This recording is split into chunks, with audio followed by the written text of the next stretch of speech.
दर्द सह लेंगे हम, गुरुवर सदा साथ है,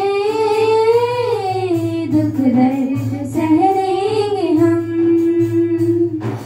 भव सिंधु तर लेंगे हम, दुनिया को गढ़ लेंगे हम, जीवन से लड़ लेंगे हम।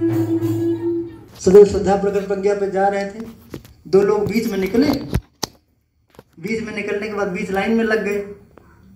अब सुनिए, हमें तो गुस्सा लगा, इसलिए नहीं कि मेरा ईगो हर्ट हो गया, इसलिए नहीं कि इनको जल्दी हो जाएगी, इसलिए इतने लोग हैं भीड़ में, लंबी लाइन लगी है, अनुशासन दो तोड़ेंगे तो सब बिगड़ जाएगा, तो गुरुदेव का अनुशासन टूट जाएगा। इसी बात में मुझे गुस्सा आ गया, पर बोले कुछ नहीं। क्यों? ठीक सवेरे लाइन लगा के लोग भोजन करने जा रहे थे, मैं बीच से चला गया था। कैसे क्या जानते, मैं जान नहीं पाया ना, दो कब चला गया, लगी थी लाइन लंबी, तो मैं सोचा अच्छा ठीक है, इतनी लंबी लाइन भोजनालय की, प्रखर प्रज्ञा से लेकर के और भोजनालय तक की लाइन लगी है, वो दोनों तरफ से। तो हम देखे थे ये भोजन की लाइन, अरे राम राम इतनी भीड़ है तो चले गए। अच्छा, मैं देख रहा था लाइन कितनी लंबी है।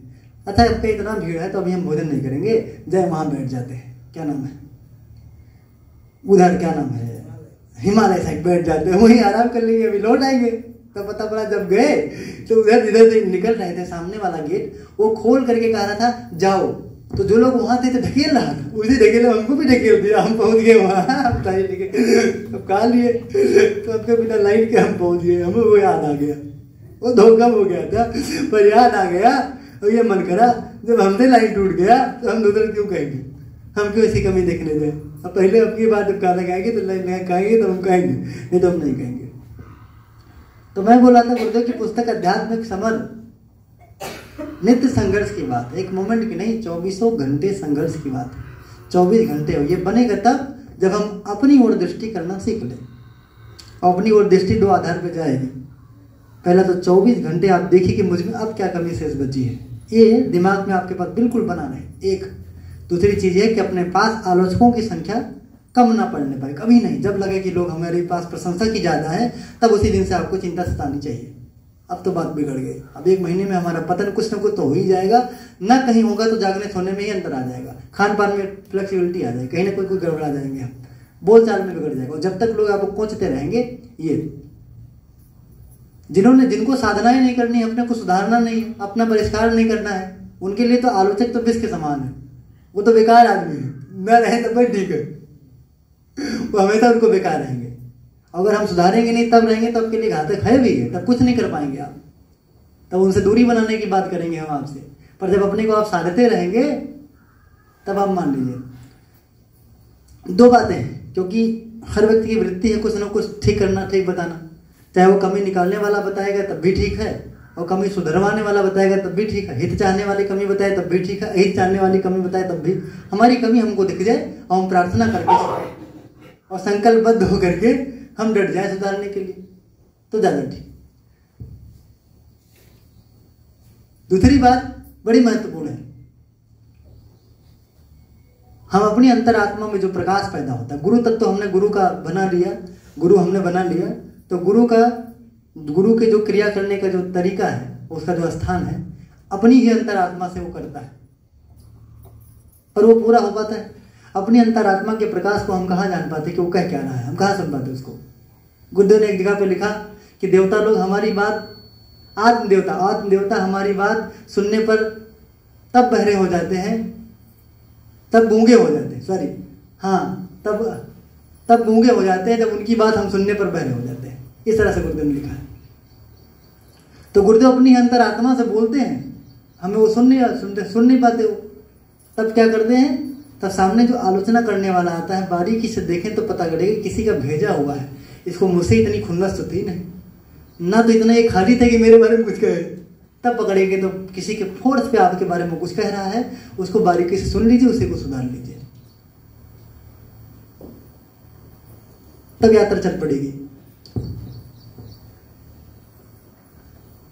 गुरुजी वो लगवा दी, वो बगल में है, अच्छा ठीक है।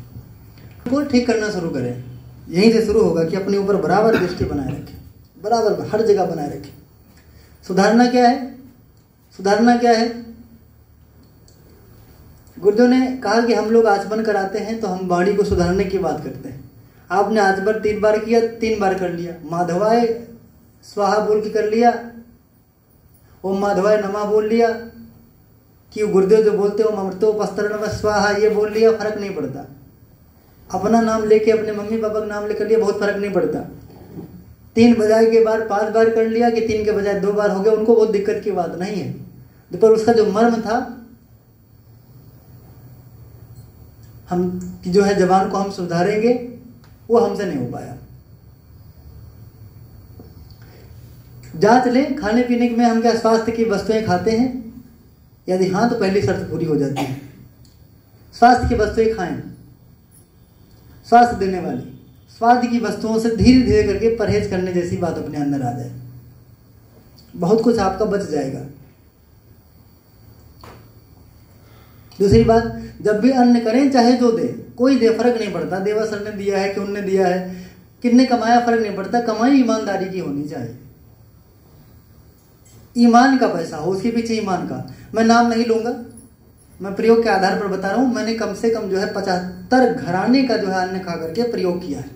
एक घराने का एग्जाम्पल देता हूं, नाम नहीं लूंगा, वैसे आप जान जाएंगे। गायत्री परिवार के से जुड़े हुए हैं, साधक तो नहीं कहूंगा, बड़े आदमी हैं। दबाव बस हमको कह दिया आप खाएंगे, आज खा करके जाएंगे। उनको खिलाने पिलाने में बड़ा दबाव रहता। मम्मी भी साथ में सब संभवतः गई थी उस समय। दोपहर का समय था, हम खा के भी गए थे। हमने कहा ठीक है, आहार हमने कर लिया, एकदम आहार कर लिया। आहार करने के बाद में कर लिया कि एक दिन की बात, जब आहार जब पच गया, संस्कार में हुआ, तब एक्टिवेट हुआ। जब एक्टिवेट हुआ तब हमको नींद नहीं आई। मैंने कहा मेरे साथ ये संभव नहीं कि नींद नहीं आई, हमको ये बात होती नहीं, बड़ी मुश्किल है। डिप्रेशन भी होगा तो नींद के समय पर आ जाती है। जिम्मेदारी कितनी हो, नींद के समय पर आनी चाहिए। तो हमने कहा कि ये नींद नहीं आई, एक बात तो ये दिक्कत आ गई, मन में बेईमानी का भाव पैदा हो गया, उथल पुथल की भावना पैदा हो गई। हमने कहा दूसरी दुर्दशा हो गई, साधना में मन नहीं लगे, स्वाध्याय में मन नहीं लगे। इतनी तो बात तो ठीक थी। अब जब हम 2 शब्द बोले, टेढ़े निकले, ये उस समय जो अरुण अर्जुन ये सब एक भी नहीं बचे 3-4 दिन में कि इनको हमने लताड़ा नहीं हो, 2-3 दिन में। तो हम तो भैया हर चीज पे बराबर गौर करते रहते हैं। पलट करके आया, हमने कहा आहार बिगड़ गया। बात तो दिमाग में फिरती, हमने कहा किया है, आहार की शुद्धि हो गई, सब अपने आप धरे पे आ गया। 3 दिन बिगड़ा था, 3 दिन के बाद फिर ठीक ठंडे पर आ गया। फर्क नहीं पड़ता ये भंडारे का है फ्री का है। ये मत देखना कि जो है अभी शिवरात्रि का समय चल रहा है, बीच में तो बड़ा मंगलवार था तो लोग जगह जगह भंडारा लगाए थे। उनकी भावनाएं ठीक नहीं है खिलाने वाले की। अब भंडारे के नाम पे भोजन मत करिए, ईमान का पैसा वहां नहीं लगा है। भंडारे के नाम पे आप भोजन मत करिए, आप साधक है, मत खाइए, बिगड़ जाएगा दिमाग आपका। बहुत लोग कहते हैं कि हमारा मन ध्यान में लगता ही नहीं। आहार आप अगर व्यवस्थित कर लीजिए, मात्र और मात्र अपने घर का भोजन करना शुरू कर दीजिए। मम्मी ने पकाया हो, प्यार पूर्वक कमाया हो, कमा करके आया हो, प्यार से कमाया हो, ईमानदारी से कमाया हो, तब बना के दिया हो, आपको खिलाने के भाव से दिया हो। जिम्मेदारी का भार मुंह से सर से उतर जाए, जबरदस्ती दे दें, मजबूरी में दे दें, तब भी बात बनेगी नहीं। प्यार से आहार किया हो, फिर आप बताइए कि मन आपका 1-8 महीने में अंतर आया कि नहीं आया। आप देखेंगे कि मन की ऊंचाई ही ज्यादा हो गई, एकाग्रता बढ़ने लगी। करना पड़ेगा, आहार को व्यवस्थित करना पड़ेगा। आहार बार बार ना हो, बार बार होने से मन की वृत्तियां बिगड़ जाती हैं, स्वास्थ्य चपटल हो जाता है। गुरु जी के पिताजी के पास बैठे, उन्होंने कहा लोग बीमार जानते क्यों होते हैं? खाने ना खाने से नहीं। वो हमसे कम से कम 20 बार बता चुके। जब बोलते हैं यही कहते तो आपके दुबले होने का कारण भी बता दिए। वो जानते क्या गए उन्होंने कहा लोग खाते हैं इसलिए नहीं बीमारी आती, लोग ज्यादा खाते हैं। क्योंकि हमने जिंदगी में कुछ लोगों को रखा है, बिल्कुल सुरक्षित रखा है कि उनकी एक भी बात को मैं मजाक नहीं लेता। ये मानता उनके भीतर से गुरुदेव बोलते हैं, चाहे जिस मूड में बोले हमको फर्क नहीं पड़ता। दबाव में बोल रहे हैं, बेवजह बोलते हैं, बेमन से बोलते हैं, हमको लगता है गुरुदेव बोलते हैं। और चाहे बेमतलब बात निकली हो, उस पर हम विचार करते हैं, हम किसी न किसी उद्देश्य, किसी न किसी जो है तथ्य तक पहुंच जाते हैं कि बात बिल्कुल सटीक रही। बाद में पढ़ा गुरुदेव की किताब से भी हमको वही बात मिली। चिंतन तो मैं लंबे समय से कह रहा था, तो मतलब पुष्टि तो हो गई थी, अच्छे से हो गई। जहां गुरुदेव की बात लिखा दे तो फिर कोई तर्क बचता ही नहीं है। आहार करें, व्यवस्थित करें। अगली बात, इससे भी 2 कदम आगे वाली बात है। अगर हम अन्न ठीक नहीं कर पाए तो फिर कहते गायत्री साधना में मन लगेगा, तो गुरुदेव ने कह दिया है क्या गायत्री मंत्र करेंगे सब कुछ उपलब्धि पाएंगे, तो वो बात बनेगी नहीं, सारा कुछ लाभ हमको मिलेगा नहीं। आहार को ठीक करना पड़ेगा, सब ईमानदारी से आहार को ठीक कर लें। लेकिन आहार ठीक करने पर किसी को ये अंदाजा न लगे, कभी भी ये कान में न जाए कि आप लोग सब जगह नहीं खाते, किसी को ये पता ना पड़े, नहीं तो फिर दूसरा पतन हो जाएगा। भाई रास्ते में हमने कह दिया सबको समोसा खा लो, फुल्की खा लो, अच्छा फुल्की का नाम लेते ही मुंह बिल्कुल लाल हो गया। बताइए, सुनिए अपन जो वगैरह, फुल्की का नाम सुनते ही साधकों का मुंह लाल हो गया, हमारे ऊपर गुस्सा हो गया। सर जी फुल्की खाने की बात करते हैं, अच्छा 2-4 नए को भी ले गया हूँ, खाने की बात ना करूँ तो कैसे कहूँ, और सबको साथ इन्वाइट ना करूँ तो खाए कैसे। हमसे पूछिए, मैं अभिभावक होकर के जाता हूँ तो क्या करूँ, अब विचार करिए। तो मुंह लाल हो गया, तमतमा गए, और जब तक लोगों ने फुल्की खाया तब तक इनका मुंह अपना शरीर कब्जे में नहीं रहा। मुझे लगता है इतना वो फुल्की खाने से दिक्कत नहीं करता जितना आप दिक्कत हो गया। मैं गुरुदेव की कहे अगर मान लिया फुल्की खाना छोड़ा था और गुरुदेव कह रहे हैं खाओ तो हमको खाना चाहिए, हमको उनकी आज्ञा महत्वपूर्ण होनी चाहिए। हम ही तो कह रहे थे कि जो है खाना नहीं है, हम कह रहे हैं खाओ तो बात आप खत्म हो गई ना, तो हम तो नुकसान कर लेंगे। कहीं चले जाएं और कह रहे हैं हम खाना नहीं खाएंगे, उसकी भावनाओं में प्रदूषण आ जाए कि हम दूसरी जात के इसलिए नहीं खाता, या हमसे नाराज नहीं किए, या इतना प्यार से हम बनवाएं, या आधा घंटा संघर्ष करे पड़े कि नहीं हम नहीं खा। आप साधना करते इसका उद्देश्य एक भी है कि और परिवार वाले भी सुखी रहेंगे, ये भी उसमें उद्देश्य जुड़ा हुआ। हमारा संतोषनकारी नहीं है, उनको संतुष्टि हो गई, ये भी हम हमारे साथ जुड़ा हुआ है। और हम पूरा परिवार में बिल्कुल हम तनाव देके चला ही 2-3 दिन तक मैं सोचा विवश हो जाए कि हम आखिर गाँव कौन बुराई कह रहे हैं, सब बेकार है। और इसको हमको स्थिति परिस्थिति देख करके खुद विचार करना पड़ेगा कहाँ कैसे तालमेल बैठेगा। गुरुदेव ने ही अगली पुस्तक में लिखा है, मैं उनकी पुस्तक की बात पढ़ता हूँ, उसी को मैं केवल बहु लगभग शब्द के अंतर है, बाकी मैं वही बता रहा हूँ।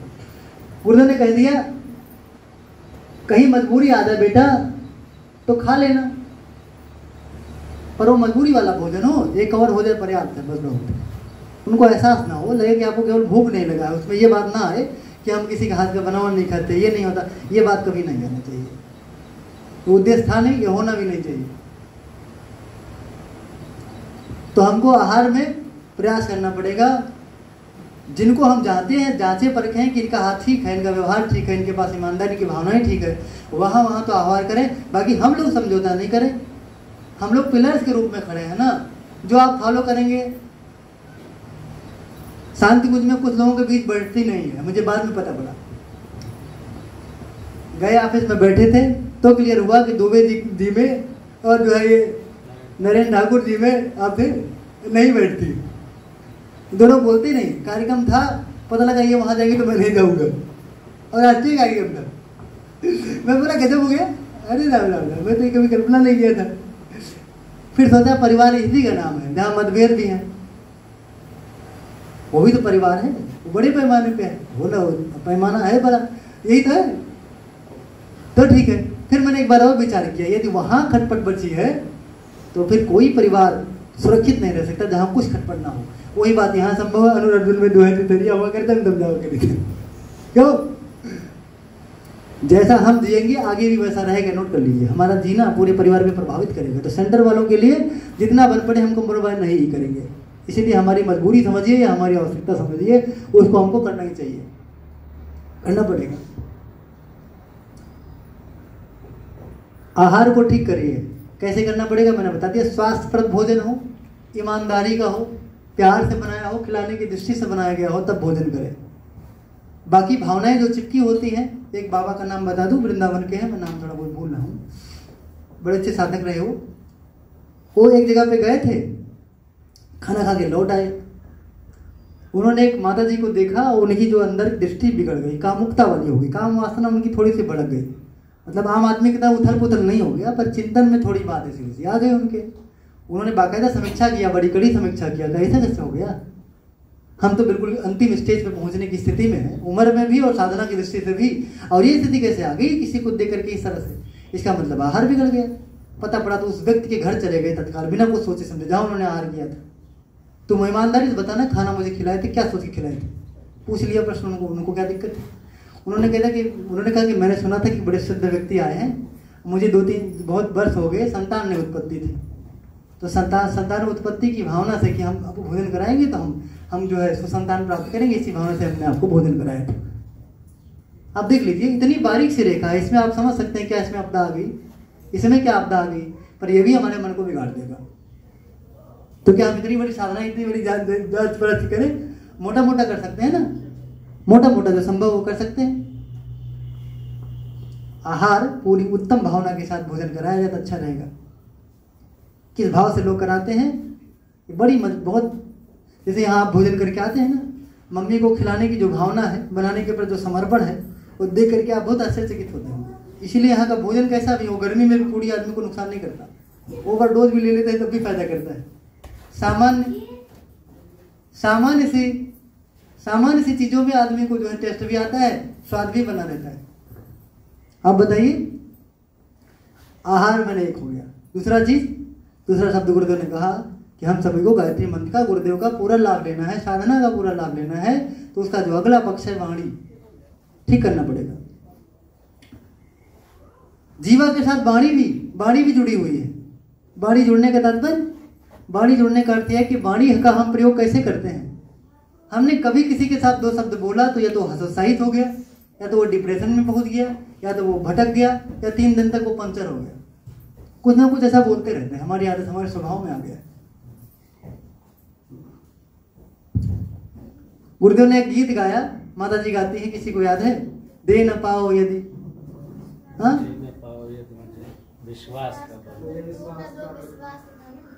हाँ, दे न पाओ यदि मुझे विश्वास का बल, तो न दो विश्वासघाती विष मुझे तुम, और चल न पाओ साधना के पथ अगर, छोड़ दो पथ पर अकेला ही मुझे तुम। अगर हम किसी को उत्साह नहीं दे पाए तो कभी डिप्रेशन ना करें। जैसे साधना लोग करते हैं, इनके बारे में हमको बोलना रहता है। नपी तुली बात सोच ले, अगर इनको हम फायदा नहीं दे पाए तो हम कुछ नहीं बोले। भले हमको लगता हो कि बता देते तो फायदा हो जाता, पर हमको जब डाउट में रहे तो हम नहीं बोले। ये जो कर रहे करने दीजिए, और ये बिगड़ेंगे तो गुरुदेव की जिम्मेदारी है ना, उठाएंगे गिराएंगे उनकी जिम्मेदारी। पर हमारे कह देने की वजह से कोई 2 कदम पीछे ना हटा ले किसी भी मामले में, चाहे वो पढ़ाई का क्षेत्र हो, चाहे साधना का क्षेत्र हो, चाहे पारिवारिक तक, चाहे जैसा भी क्षेत्र हो। पर यदि हम ठीक बात जब जांच लें कि नहीं, मेरे बोलने से उत्साहित ही होगा, वो क्लियर है, कहीं उसका अहित संभव ही नहीं है, तो ठीक है। अपनी जुबान को बिल्कुल लॉक लगा के रखें। ऐसी बात तो कतई नहीं बोले कि जहां 2 भाइयों के बीच में झगड़ा होता हो, नहीं बोले। ये अलग बात है कि हम उसको डांटते, इसी डांटने पर उसका भला है, तो बात अलग है। हम पिता हैं, हम डांटेंगे तब भी बच्चे का भला होगा। हम डॉक्टर हैं, हम झूठ बोलेंगे कि इंजेक्शन लगा रहेंगे मीठा मीठा होगा, अभी आपको दर्द नहीं करेगा, झूठा ही हुआ, लेकिन इससे उसका भला होना है, तो ये बात वहां अलग है, तो बात अलग है। बाकी हम जांच परख के बोले नहीं, मौन ज्यादा पर्याप्त। मौन भी आपका व्यक्तित्व वो काम सारा करा लेगा। हम उसके बाद पास बैठे रहेंगे ना, तो हमारा व्यक्तित्व ही वैसे उसको प्रभावित करेगा जैसे हमने जीवन जिया है, वो तो कहने सुनने की बात ही नहीं पड़ती है। इस पर हम भरोसा रखें। और अंतिम बात तो यह है, गुरुदेव जाने ना, करा लेंगे वो। तो हम जुबान को साधने की जैसी बात करें, कभी किसी से ऐसी बात कभी नहीं बोले, गाली जैसी बात, आवेश जैसी बात कुछ नहीं बोले। डॉक्टर साहब बैठे हुए हैं, एग्जाम्पल आपको दे रहा हूं। हम लोग गए थे, अब तो आप भी तो थे, कार चला रहे थे, डॉक्टर साहब, एक भाई साहब थे, थोड़ा सा उनकी यूज मुझे लगता है 55-56 साल, 50 प्लस रही होंगे। कुर्ता उर्ता पहने थे, थोड़ा नेता थे, आजकल के नेताओं जैसे उनकी हरकत भी थी वैसे रही होंगे। बुलेट लिए थे, किनारे खड़े थे, तो थोड़ा मोड़ने में थोड़ी बहुत इधर हो गई, और कुछ हवा लग गया, कोई गड़बड़ खड़ा गया थे, कुछ छू गया, मुझे तो उसमें कुछ लगा नहीं था, बाद में देखा तो उनकी गाड़ी गिर गई, भड़क गई एकदम। ने कैसे लड़ाए, थोड़ी बहुत बातचीत हो गई, और डॉक्टर साहब को देख रहा हूँ हाथ जोड़ करके, अच्छा हमसे गलती हो गई, हम ही से गलती हो गई। लोग कहते हैं अच्छा ठीक है, हो गया, आप जाइए। तो कह रहे कैसे जाओ, जाके दिखाओ, हाँ ना, तो डायरेक्ट कह रहे हम जाप ना, तो आप कहा बोलो, आप कहे हम जा, हम कहीं चला जाए, गलती हमसे है। आप बताइए, मैं बोल रहा हूं कि ये बाड़ी की साधना का 3 चरण आगे वाली बात है। पहले दूसरे में वही बात जो मैं आपको बता रहा था, 3 चरण आगे की बात है। आप, मुझे लगता है 15 मिनट तो लगाया होगा ये बात करते, आप झुझला जाएंगे, आपकी गलती नहीं होगी, तब आप आवेश अपना कंट्रोल नहीं कर सकते। और वहां यदि आप इसके इतर कुछ भी बोलते तो जो शादी करने गए थे, हमारा उनका क्या जाए, भाड़ में जाए, पर जो जिनके घर हम गए थे शादी में ना, उनकी वाट लगती। अगर उनको यहाँ आना पड़ता तो किसके पक्ष से वो बोलते, उनके कि आपसे। क्या करते हो? किसको डांटते? क्या करते हो? एक बेटी के बाप की स्थिति बिगड़ जाती वहां, इसके इधर बोलने जैसी कोई बात थी ही नहीं। मेरा मन था कुछ बोले, पर हमने कहा हम लोग नहीं बोल सकते, हमारी उतनी साधना नहीं है, कुछ भी बोलेंगे तो टेढ़ा हो जाएगा, तो आयु भी कम है, उनको उनका ईगो और हर्ट हो जाए, तो हम लोग विवश होकर के भी दो शब्द नहीं कह पाए। सिचुएशन था, अलग मिले होते तो कुछ ना कुछ कहे होते, छोड़ते नहीं, मैं नहीं कुछ है। मैं बोल रहा था हम सभी को इस स्थिति में भी अपनी वाणी का संयम करके रहना चाहिए। विनम्रता का भाव, क्षमा का भाव, क्षमा की भावना वहां भी बनी रहे। भले कि अगर हम टाइट बोलते तो निर्णय अच्छा हो जाता, ठीक है, गलत बोल हम चुप ही रहे या कम बोले, विनम्र होके क्षमा मांग लिए तो बिगड़ा क्या? बिगड़ा नहीं तो सब बना ही बना है। हम कुछ बना नहीं पाए, बिगाड़े तो नहीं। कभी किसी के बीच बोलना ना हो, इस तरह की बात हम लोग करेंगे तो अच्छा आ जाएगा। गाली तो दे ही नहीं कभी किसी से, कभी किसी को गाली देने वाली बात ना हो। और अंतिम बात तो यह है, सबसे बढ़िया है वाणी का सही, वाणी की साधना, हम मौन का अभ्यास करें, ध्यानपूर्वक समझे। सुबह जब जाग जाए तो प्रयास कर लेंगे, जब तक हम गायत्री मंत्र की उपासना ना पूरा कर लेंगे या जब तक हम नाश्ता नहीं कर लेंगे सुबह का,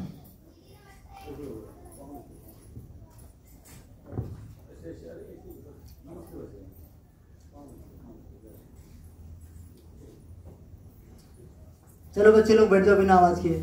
मैं बोल रहा था हम लोग विचार करें, मौन कर लें। हम वाणी का सबसे उच्चतम साधना मौन। तो सर मौन से क्या होगा? हम आप गुरुदेव की मौन वाणी से कार्यरत है, ये जानिए आप। आपका भोजनालय हो, चाहे साहित्य स्टॉल हो, चाहे यहाँ का लेक्चर हो, चाहे पूजा हो, जो भी है गुरुदेव की मौन शक्ति से ही संचालित होता है। और मौन की वाणी ही हम सबको सब प्रभावित किए दे रही है।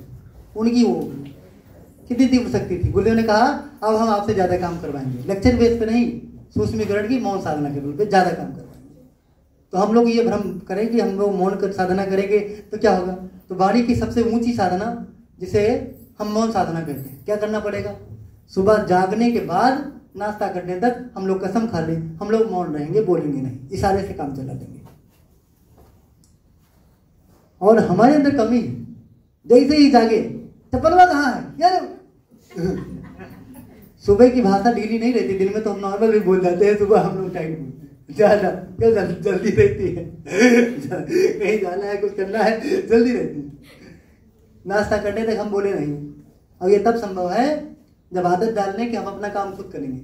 हम बिस्तर दूसरे लगवाएंगे, पूजा सामान दूसरे से मंगवाएंगे, तब तो आपको बोलना ही पड़ेगा, कहीं कहीं बोल देना पड़ेगा। नहीं हम अपना काम खुद करेंगे, बड़ा ले लेंगे हम, तब बोलने का काम कम लगेगा।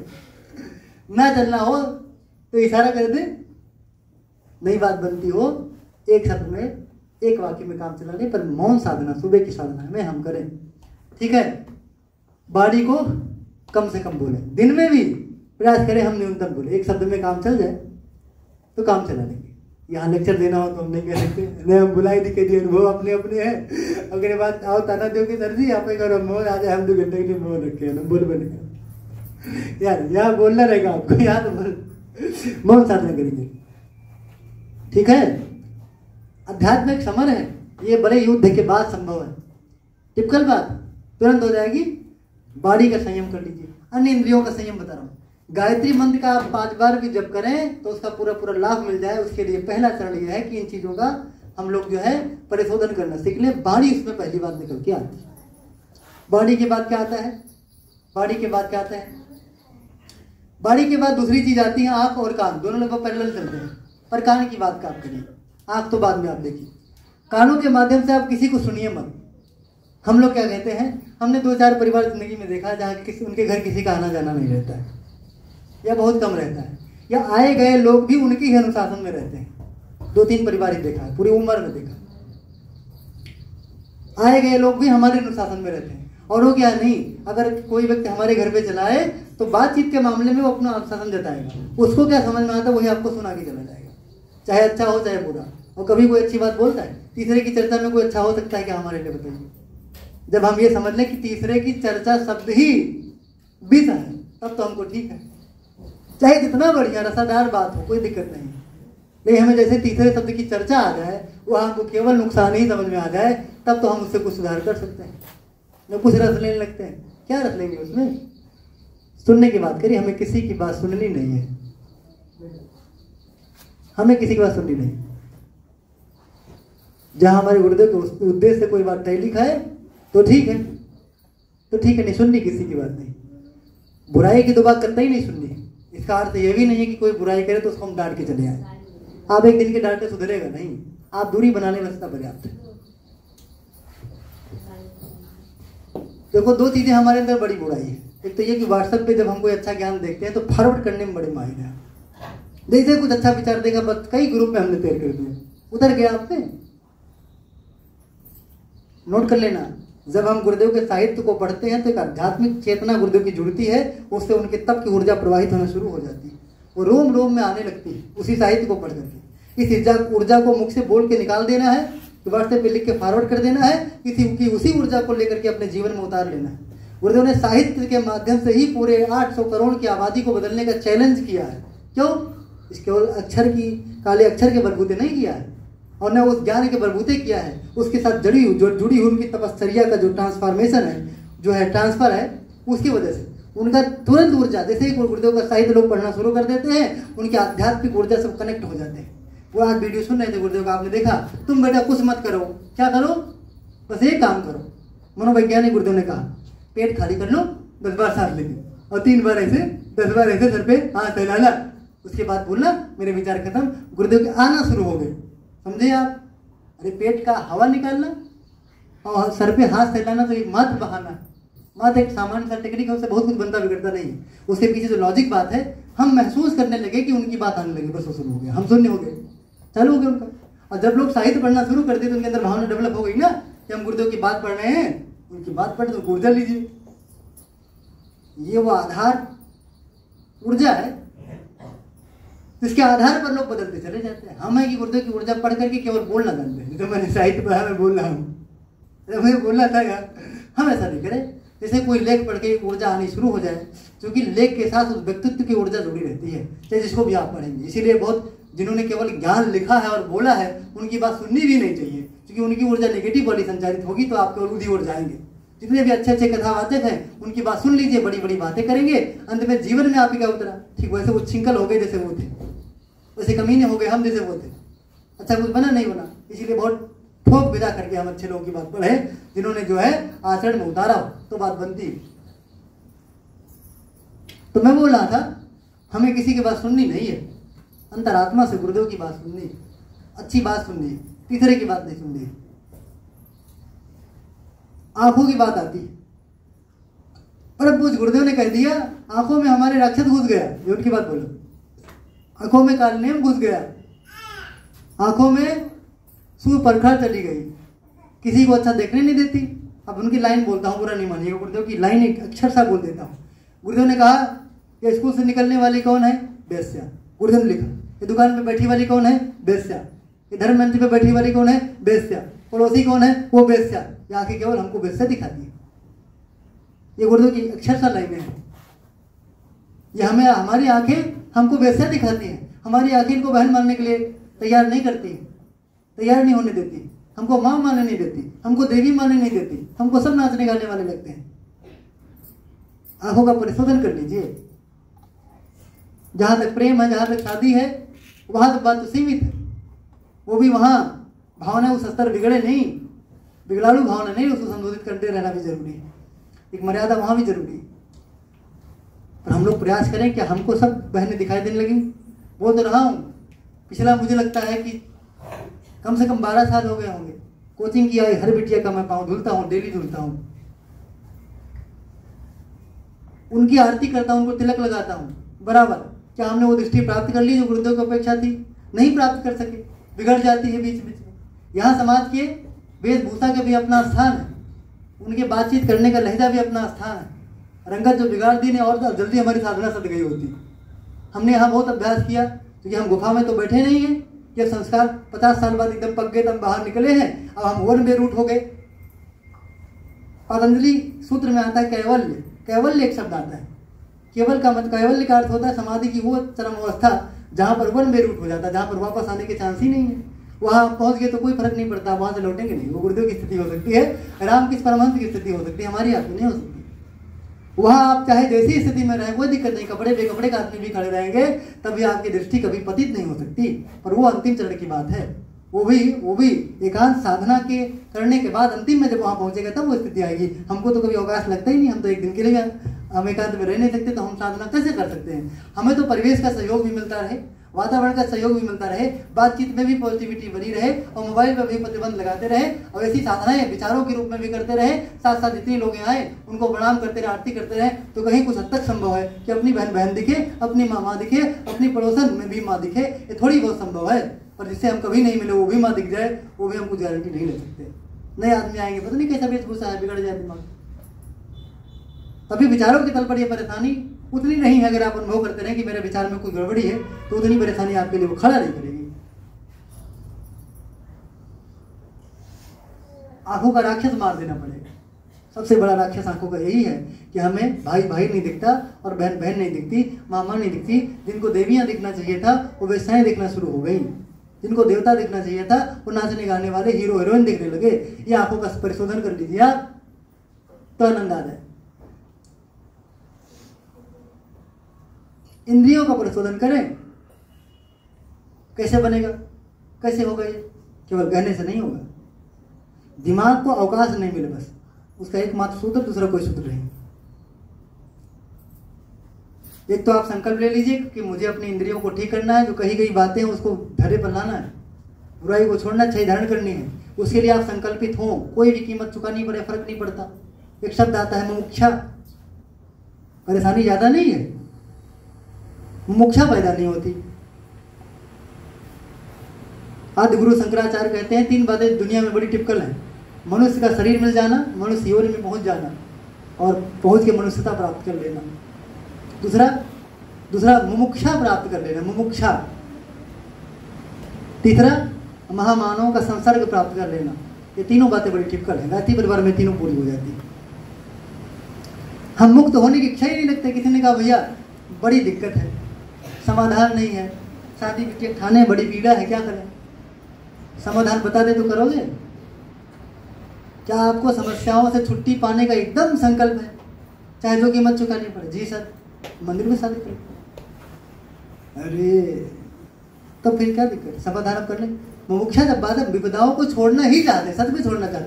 डॉक्टर साहब कह रहे थे, एक दिन हमको याद आ गया, चलो याद आ गया, उनने कह दिया कि हम गायत्री करते तो हैं, गायत्री आ ही जाए, वो कहा हम बहुत खुश हैं, चलो हमारे साथ कई लोग जाओ, मतलब कहा हमारे दुकान के खर्चा हो जाए, हमारे पढ़ाई खर्चा हो जाए, हमारे मम्मी रोए लगी है, तब आप दिक्कत आई जाए तो जाबे नहीं करो,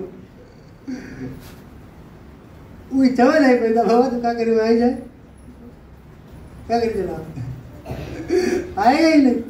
गुरुदेव की शक्ति हमको नहीं आती, शक्ति आ जाएगी तो काम करेंगे, हवाला से मुक्ति पा जाएंगे। संकल्प ले लेंगे, नहीं वाला नहीं लेंगे हम, तब कैसे आ जाए?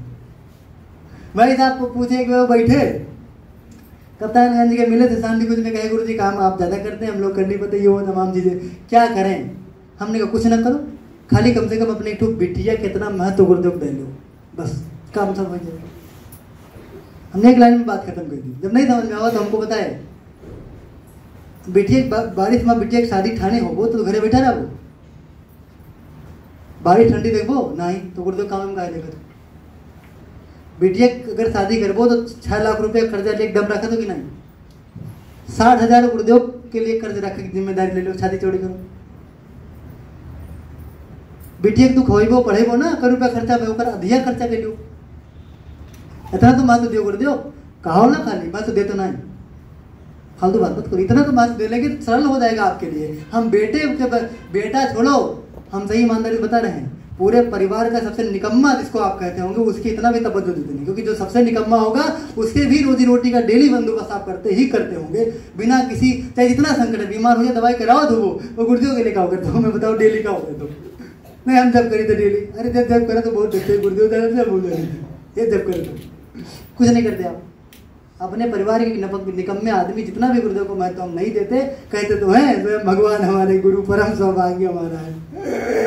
अरे जहाँ सबसे ढेर सौभाग्यवत है वहीं सबसे ढेर दुर्भाग्य लौटा करते, वो नरक बनाए दिए थे पूरे। बता यही सौभाग्य रहा है, सब लूट लिया, हमें बैठा रही, इतने बढ़िया पीड़ा कुछ ना हुई, हम ना आए हुई तो ठीक रहा, आई गए पर पीछे रह जाई तो ये बर्दाश्त हम नहीं। अभी कहाँ पीछे रही हो, हम कटौती करके पी जाओ गाय गुरुदेव कोनो कटौती में अब क्यों कम देर बैठे हम तो नहीं महसूस करे कि जो शांति कुछ में बैठा हुए जैसे तेका गुरुदेव हमसे ज़्यादा दे हुए हैं हर मामला में हमें गुरुदेव से कम नहीं दे है। अभी अलग बात है कि हम दहेज नहीं बन रहे तो क्या करें और वो लिखवावत हम नियम बना ली कि घंटा डेली लिखा तो डेली फिर लिखी केवल यही नियम बना ली कि डेली 1 घंटा हम लिखा कर 1 घंटा डेली एको दिन गैप ना करी। तो गुरुदेव अपने हिसाब से साहित्य का लेखन भी हमको दे दिए और हम देते लोगों को हमको हिंदी पढ़ना नहीं आता तब क्या बता दिया हमको लेते नहीं क्या करो भैया ले लो तो बचाए पाओ नहीं कौन भेदभाव रखा है ना आप बताइए। हम लोग ईमानदारी पूर्वक इन सूत्रों को जीवन में उतारें। उसके लिए सबसे पहली बात मुमुक्षा पैदा करें। हम बुराइयों को सच में छोड़ना चाहते हैं, मोबाइल की हानि से सच में बंद करना चाहते हैं तो जोड़ दे के वो करे जाते फिर लेके चला जाते वही कसम खा लियो ना फिर बुलाई जब फिर बुलाई जब कम करके कर लियो कीपैड खरीद लो देखो भाई नहीं करो कुछ दिन तक रिचार्ज हो न कराओ नहीं हमारे काम न चले तो मम्मी मोबाइल में रिचार्ज कर दो तो छुआ न दे दो उनका डाटा हमारा न छुआ मोबाइल उनके भी रिचार्ज करें काम चला करे भैया कुछ दिन साथ लियो। हम लोग अगर हम लोगों ने मोबाइल पर प्रतिबंध नहीं लगाया तो आने वाले समय में लोग मोबाइल से ही बीमार होने वाले हैं और हम मंच पर कह नहीं सकते क्योंकि हम लिपटा है तो हम कहा कैसे ये लिए 2 साल पहले तैयारी कह रहा हूँ। आने वाले समय में केवल एकांगी लेक्चर देख पड़ जाता अभी तक तो लोग खाली मांस पे लेक्चर दे रहे थे दारू पर नशा पर है ना और व्यभिचार पर। अब आपको एक तरफा केवल हर मंच पे एक विषय आपको बनाना पड़ेगा मोबाइल जैसे विष से आप बच जाइए कैसे करके। इसके लिए अलग दुकान डॉक्टरी की खुल जाएगी ठीक है ठीक करने के लिए क्योंकि नई नई बीमारी देगी मानसिक बीमारी देगी उसके लिए अलग अलग दुकान खुल जाएगी। और हम कैसे बोलेंगे जब हम बोल लिप्त रहेंगे अभी तो कच्चा आदत है वो छूट जाएगा 2 साल बाद एकदम नहीं छूटेगा। इसीलिए हम लोग सावधानी इसके प्रति बरत लें तो उसके लिए जरूरी संकल्प कर ले एक सच में हम छोड़ना चाहते हैं दूसरा हम गुरुदेव से प्रार्थना करते रहे नित्य और तीसरा मन में खराब विचार आने का मौका नहीं दें। उसके लिए स्वाध्याय में कोई कमी नहीं छोड़े किसी भी बहाने। हम जैसे भोजन 2 खुराक डेली लेते हैं ना तो हम 2 खुराक भोजन ले अब हम बच्चे बन जाए बच्चा 4 खुराक खाते दिन भर 4 नहीं खाते दुर्गा सर बता देंगे हम 9th में पहुंच गए तो 8 टाइम भोजन करते हमारा चक्कर खा रहे तब हमारे काम चल रहा हमारा चक्कर न खाए पाई चले हमारा चक्कर नहीं खा लेकिन हम 2 चक्कर नहीं खाने में दिक्कत की बात है। हम 2 चक्कर नियम बनाने गुरुदेव का स्वाध्याय करेंगे तो करेंगे 2 बार डेली हम गुरुदेव के साहित्य को पढ़ेंगे मन को उनके विचारों से अवकाश नहीं देंगे और जब उनके विचार मन में चलते रहेंगे ये खाली नहीं होंगे तो आपको जो है खराब विचार प्रभावित नहीं करने पाएंगे पतन नहीं होने देंगे आपका। और जब मन खाली हो जाएगा तब बड़े बड़े योगी बेकार हो जाते हैं खराब हो गए बड़े बड़े संत जिनको लोग कभी भरोसा नहीं कर सकते कि इनका भी पतन हो जाएगा वो सब तो बचे नहीं। हम आप कौन से खेत के मूली है हम तो किशोरावस्था में हमारे 1 मिनट का भरोसा नहीं है कि हम कब छटपटा के मर जाएंगे हमारा क्या भरोसा है कोई भरोसा नहीं है। स्वाध्याय डेली करें रेगुलर करें स्वाध्याय इन सूत्रों को जीवन में उतारने तक आइए। प्रणाम बताते हैं प्रणाम क्या होगा तब आप पर गायत्री मंत्र की जो उपासना है वो फलित होना शुरू हो जाएगी। क्या मिलेगा गुरुदेव की वाणी गुरुदेव का चिंतन गुरुदेव का व्यक्तित्व गुरुदेव का चरित्र गुरुदेव की भावनाएं गुरुदेव का प्यार ठीक है। इतना कर लेंगे अगर तो परिणाम के स्वरूप गुरुदेव जैसा व्यक्तित्व एक अंश में ही सही ईमानदारी से बताता हूँ मैं गुरुदेव से मैंने प्रार्थना जिंदगी में एक ही की है ज़्यादा मात्रा में पूरे मन से एक प्रार्थना की है क्या एक किया है हर बार करता हूँ। गुरुदेव चाहे कुछ दियो चाहे न दियो चाहे गरीब जितना है उसे ज़्यादा बनाए दियो चाहे विपदा अगर 5 गुना दे दियो हमें दिक्कत ना है। शादी कराओ गैर शादी करावा रखो भोजन दियो गैर भोजन दिया रखो कपड़ा पहनाओ नंगा रखो जौन मन का में रखो लेकिन व्यक्तित्व मरते मरते दम तक हमारा व्यक्तित्व आपकी तरह होना चाहिए। इसमें हमको कटौती बर्दाश्त नहीं होगी नहीं तो केवल कहेंगे बस आपको ये बदनाम करेंगे कहते थे पर आपने दिया नहीं। हमें सिर्फ आप जैसा व्यक्तित्व चाहिए हर कसौटी भी खरा। हम पूरी दुनिया संचालित करने के लिए हम तैयार नहीं है और एक गांव जितना हम संचालित कर लें इतनी मात्रा में एक अंश का पंडित शर्मा आचार्य इसमें अवतरित चाहिए। हमें इससे कम में बात बनेगी नहीं। उसके लिए जो मन के वो त्याग करवा लीजिए हमें इससे कम की बात बनेगी नहीं। एक अंश में सेवा वृत्ति भी वही चाहिए चिंतनशीलता विचारशीलता भी वही चाहिए हमको। एक अंश में व्यक्तित्व चाहिए चरित्र चाहिए एक अंश में बीत राग वाली स्थिति भी वही चाहिए जो आप में था। एक अंश में हमको चाहिए तो चाहिए देंगे नहीं गुरुदेव देंगे नहीं, देने लगे, देंगे नहीं, देने लगे, देने लगे। सब समेटना उनको पूरी उम्र में संभव नहीं हो सकता, पर शुरू कर दिया अंतिम सांस तक तो वो बात बनी जाएगी। जो अपनी प्रार्थना है, गुरुदेव ने किसी की प्रार्थना अधूरी नहीं रखी, हमारी क्यों अधूरी रखेंगे? हमारी क्यों अधूरी रखेंगे? हमारी क्यों अधूरी रखेंगे? और तो वही चाहते कि आप ये क्यों नहीं मांगते जो मैं कह रहा हूँ, उनका हमारा मांग भी उनसे टैली खाता है। तो यदि आप साधना करेंगे तो गुरुदेव जैसा व्यक्तित्व, गुरुदेव जैसा चिंतन, गुरुदेव जैसी भावनाएं, गुरुदेव जैसा मातृत्व, गुरुदेव जैसा पितृत्व, गुरु जी सही कह रहा हूँ, गुरुदेव जैसा पितृत्व, गुरुदेव जैसा गुरुत्व आपके भीतर आ जाएगा, आपके भीतर। फिर गुरुदेव ने कहा जो गुरुदेव जैसा व्यक्तित्व आ जाए तब आपको भौतिक संपदा, आध्यात्मिक संपदा दोनों लाभ मिलती चली जाएगी। और हमारे पास दृष्टि किसी की हो, जैसे कोई है हमको देखने वाले मैक्सिमम लोग हैं, एक बात पकड़े तो गुरु जी नौकरी तहान नहीं ला, ब्याह तहान नहीं भर, हम भाई सही बात। अंतिम हम कह देख पड़ते देखो ऐसा हमें को पसंद नहीं कर तो का करी, क्या उठाए लगे तो जबरदस्ती करी कि भगा लीजिए का। और भाई उनके लायक हम आइए ना बट ना हमारे देह बात, ना बस हमारा सकल सूरत बात है, हमारे पाक कम उम्र में ना हमारे बस कमाई बात, ना हमारे बस पढ़ाई बात, ना डिग्री भाई हम फेल हो गए। तो अब क्या करिए कि हम कहाँ ले आए? उनका यह है कि जो दारू पी रहे थे कर तो ब्याह हो ही जाए, गुटखा खाए वाले हो ही जाए, है ना, गरीब दिए वाले हो ही जाए, बेरोजगार हो जाए, गली गली छुछुआए वाले हो जाए, कतल करे भाई जाए। और हमें जब नहीं को पसंद करा चार तो क्या करी, हम तो करे ब्याह के लिए तो हम दारू में पी पे चाहे हमारा ब्याह हो जाए, हम क्या कह सकते ना हुए हमें गुरु जी मिला है कम है, हमारे उनसे ब्याह हुए दोनों बात में।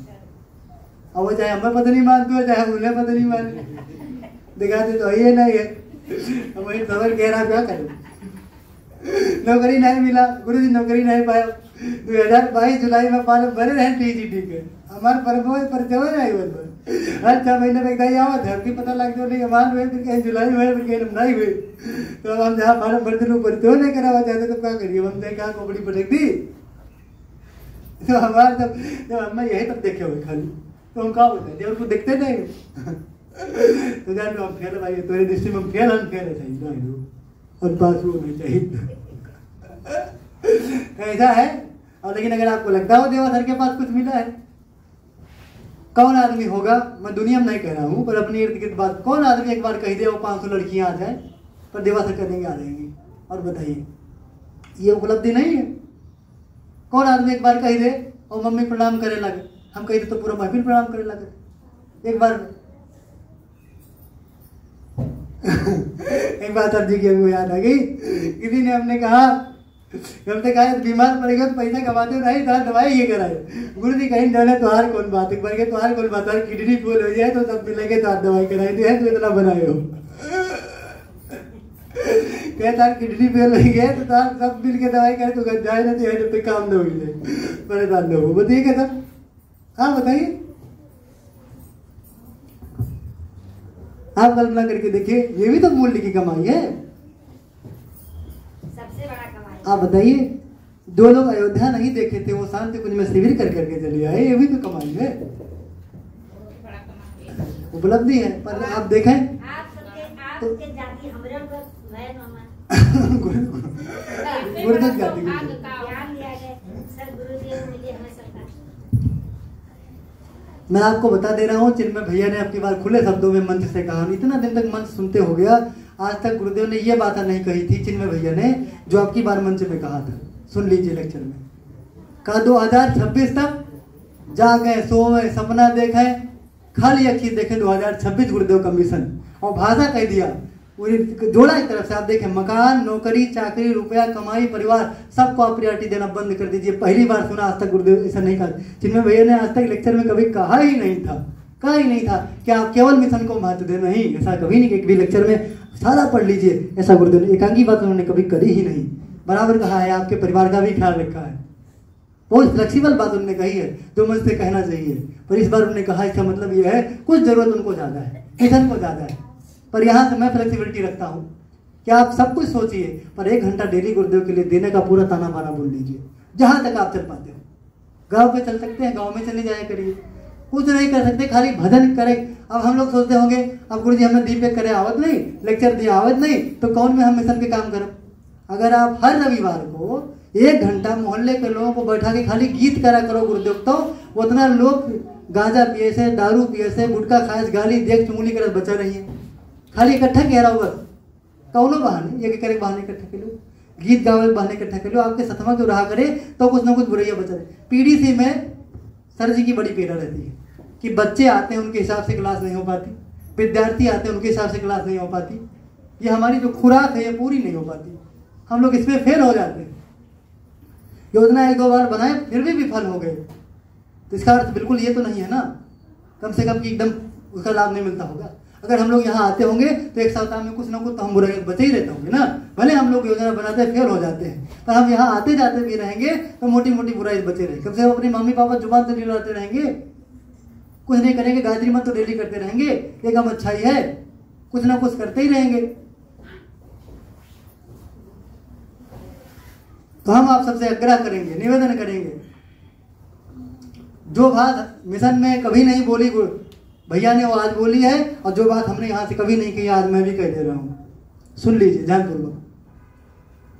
कभी नहीं बोला था, भैया ने जब अपना व्रत तोड़ा बोला, मैं भी अपना व्रत तोड़ता हूँ बोलता हूँ। कभी किसी जमाने में हम सर जी और सब लोग मिलकर चलते थे क्षेत्रों में, ये होता था कि यदि हम लोग पैसा मांगेंगे तो आज लोग कहेंगे कि आज जैसे लोग दुर्गा पूजा बैठाते हैं, जैसे लोग और कार्यक्रम करते हैं और डब्बा लेके चले आते हैं, बाल्टी लेके चले आते हैं, कमंडल लेके रसीद कटाते हैं, वैसे एक भिखमंगा टीम और चली आई है। तो पहले लोग अगर हम लोग पैसा मांगते थे, लोगों से कुछ कहते थे अंशदान दे दो, तो हमारी बेइज्जती की बात थी, अपमान की बात थी, ईगो की बात थी, तमाम दिक्कत भटकने की बात थी, तब हम अपमानित होते थे कि मांगते थे।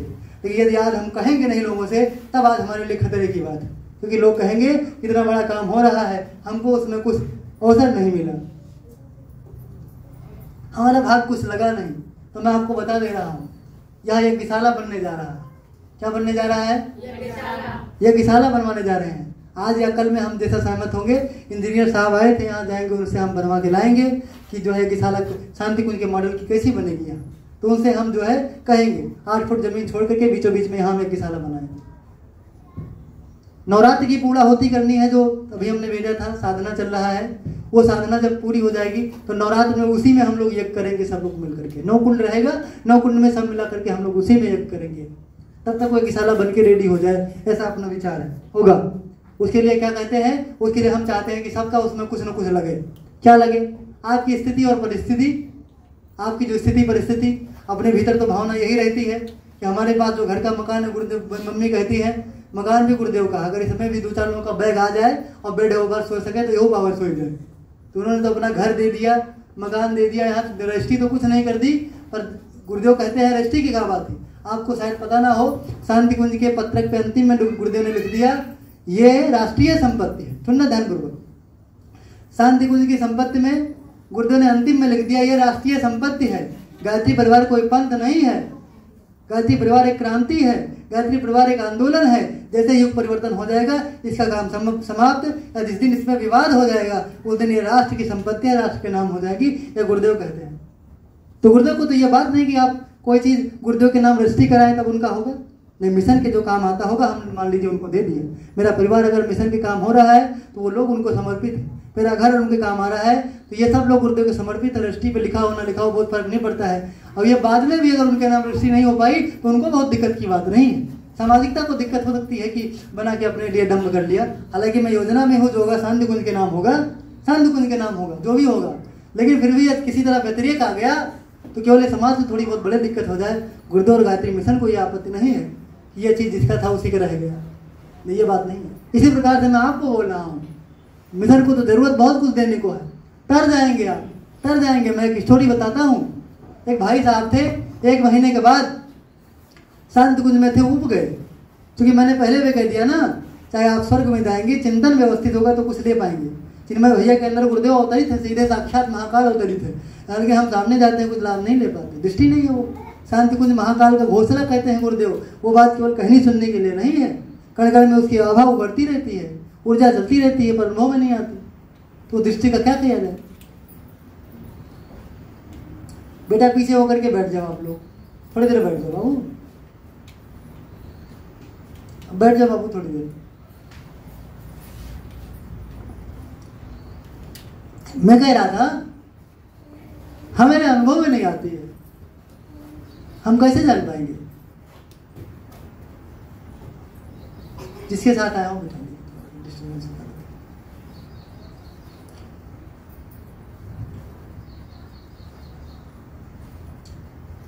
जब अनुभव में नहीं आता तो अलग बात है। एक महीना एक भाई साहब थे शांति कुंज में, उसके बाद चले गए वो शांति कुंज, उनको मन उछटने लगा, लौट आने के बाद जब पहुंचे तो एक भाई साहब थे, जब देखा कि शांति कुंज से आए हैं तो गए प्रणाम किए। डॉक्टर साहब थे बैठे हैं, हम गए थे पहली बात होली में, वहाँ लौट के आए शांति कुंज से, मुझे बड़ी खुशी थी। आपके शब्द में अक्षरशः वो बहुत दोहरा दे रहा हूँ। हम गए थे, सर जी ने कहा कि आप गुरुद्वारे से आए हैं, शांति कुंज से आए हैं, चैतन्य स्थली से आए हैं, वहाँ से आए हैं, मेरा फर्ज बनता है कि मैं आपको प्रणाम करूं, क्योंकि आपको प्रणाम करने का अर्थ गुरुदेव को प्रणाम करना है, उनकी ऊर्जा, उनकी योजना, उनकी चिंतन को प्रणाम करना है। लेकिन एक सामाजिक मर्यादा है कि मुझे आप गुरु कहते हैं तो वो बात नहीं हो सकती। फिर भी मैं प्रणाम किया तो प्रणाम आशीर्वाद देने की मुद्रा भी प्रणाम करने जैसी हाथ जोड़ करके तब तक बनी रही जब तक हमने प्रणाम नहीं किया। इतने तक तो हमको अनुभव करना ही चाहिए। कोई भी व्यक्ति आए, छोटा हो बड़ा हो, शांति कुंज से आया है, और जब हम जानते हैं गुरुदेव की इच्छा से वहाँ ना कोई जा सकता है ना आ सकता है, चाहे जैसा भी हो, तो उतनी भावना पर ये महसूस करने की बात है, अंतर्बोध की बात है। ये बनावटी सोचने से बात बनेगी नहीं। वो भाई साहब गए थे, एक महीने के बाद भी अफसोस होकर के लौट आए। माता जी से कहा माता जी जा रहे हैं, तो माता जी ने कहा रुक जाओ, मन करे तो। फिर भी चले गए। ट्रेन में सोचते रहे, वो आप हो, मन है ऐसा ना, सोचते रहे कि मैं बहुत बड़ा नुकसान करके तो नहीं जा रहा हूँ, माता जी को छोड़ करके जा रहा हूँ। लोग कहते हैं साक्षात आ सकती है, और लोग कहते हैं अपने अनुभव में तो ऐसे आए जैसे लोग आम महिलाएं रहती हैं। तो उन्होंने कहा अब क्या करें। फिर कहे अब घर पे भी तो बहुत सारा काम है।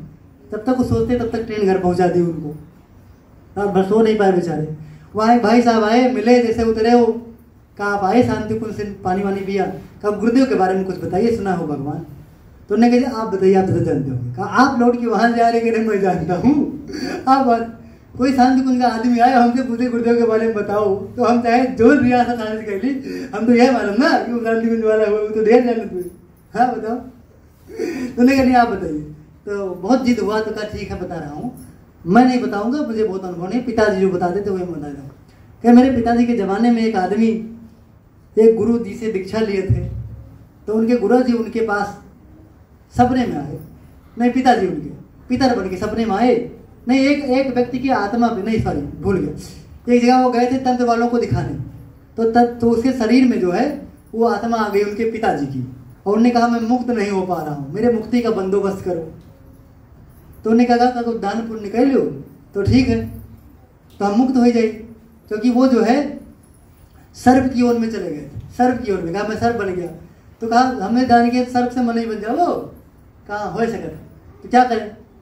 कहा एक यज्ञ हो रहा, उसी में तुम कुछ अंशदान कराओ। तो ठीक है, वो 500 रुपया जोड़े बटोरे, कर्जा वर्जा लेकर 500 रुपया दान किए। थोड़े दिन बाद उनके पिताजी की चेतना आती है, बोलती है मुझे मनुष्य शरीर मिल गया, मनुष्य शरीर मिल गया। वो बताते हैं कि गुरुदेव वो है कि जिनके मिशन में किसी ने 500 रुपया दे दिया हो, तो आदमी को एक यौन से छुटकारा दिला करके सर्प की यौन से आदमी बना देते हैं गुरुदेव। इतना भी गुरुदेव देते हैं। तो गुरुदेव हमारी प्रारब्ध क्यों नहीं काटते?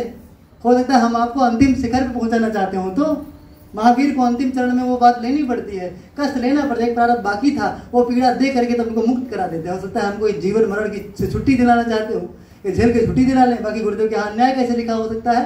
आप बताइए, गुरुदेव अन्याय करेंगे क्या? किसी के साथ करेंगे अन्याय?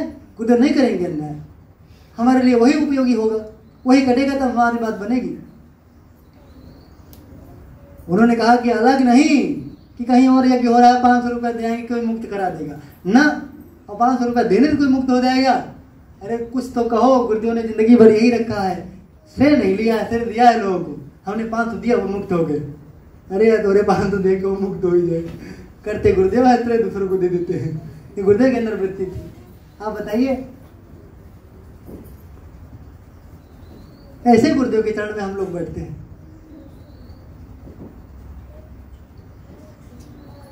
500 रुपये दे दिया। अपने जीवन में जो कुछ बने, मैं तो बोलता हूँ एक रोटी कम खा के सोइए। बच्चों की बात नहीं कर रहा हूँ, बच्चों को भरपेट खिलाइए, सब करिए, पर अपनी जब बारी आ जाए, देश आज़ाद हो रहा था तो लोग एक टाइम खाना खाते थे, एक टाइम स्वतंत्रता संग्राम सेनानियों के लिए भोजन भेजते थे, तब लोग खा करके देश की आज़ादी के लिए जिए। जेवर बेच बेच के लोगों ने गांधी जी को पैसा दिया।